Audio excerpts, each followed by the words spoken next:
I cannot believe I get to talk about this film on live radio. And also, I had not seen this film, Edith. This was Really? such a massive gap in my film education. And it was just astonishing. And I'm kind of annoyed that I had to watch it at home because I had to, but I'm going to go and see it when it's being re-released on the big screen. It's one of arguably the most influential films ever made. It's the Akira Kurosawa film from 1954.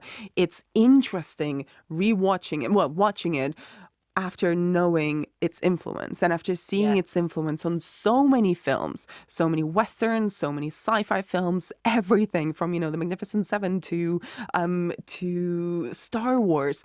So, but it hasn't lost any of its bite or any of its humor.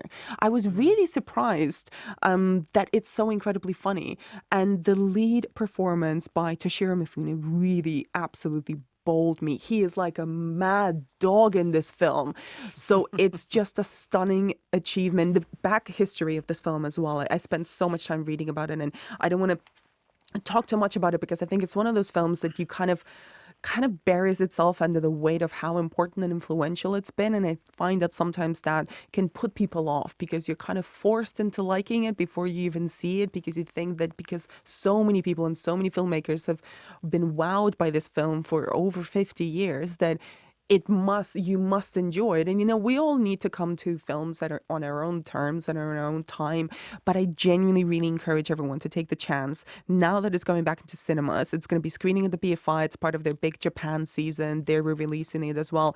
Obviously, it's a over 3.5 hour long film, so it's a time commitment. But I really doubt that there's been any films out of the kind of the releases that really merit being given that space on the big screen. We were talking before about kind of encouraging repertory screenings and classic cinema being shown on the big screen. This is the reason why.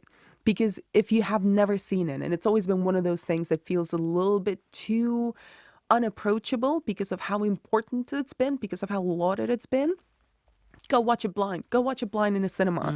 It is definitely worth it in terms of just the accomplishment of the visuals, the epicness of the story. You don't have to know anything about the story because it just drags you in. The characters are so well defined. The story is so simple. It's a village that needs protection from bandits, and they hire a group of samurai to protect them, to protect the village. So the first half of this epic is just the gathering of our heroes, of the seven samurai, and it is funny. It is so incredibly funny, and it's just an astonishing achievement in cinema. I cannot believe, and I'm kind of glad that I had never seen it until now, because now it's coming back into the cinema, so I get to see it on the big screen for the second time. I think I think that's the thing. Similarly with music, it doesn't matter when you come to things. It's just the Yeah. experience of watching them or listening to them as well. And I think it's an interesting concept to, for a new generation of film fans who might not have seen this, but who have seen a lot of the films that are inspired by it, and then to almost kind of do that reversal of it. It's a really interesting concept to kind of look at and to see quite clearly all the films that it has influenced. Absolutely. So I think any Dune fans that have already seen Dune once or twice, go see Seven Samurai next.